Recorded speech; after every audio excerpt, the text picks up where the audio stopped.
There are few people who do not react to music to some degree.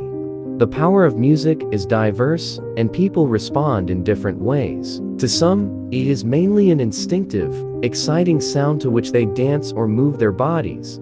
Other people listen for its message, or take an intellectual approach to its form and construction, appreciating its formal patterns or originality.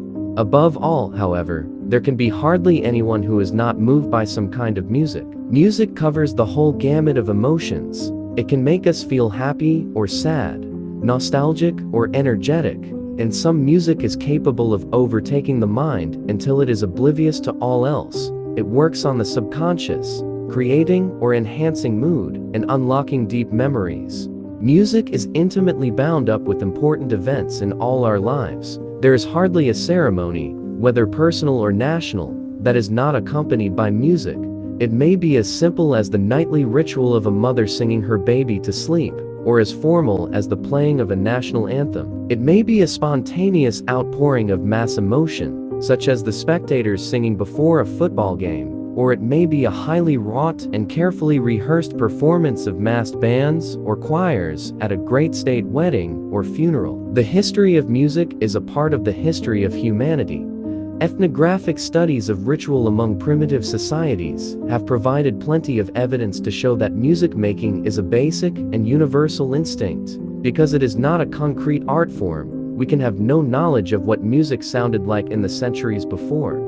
It began to be written down, or, much later, recorded, but very early written accounts remain, as well as ancient instruments and pictures or carvings showing them in use, to convey some idea of the importance of music to ancient civilizations. In the 20th century, there has been an unprecedented interest not only in the written remains of the music of previous generations, but in establishing how such music really sounded.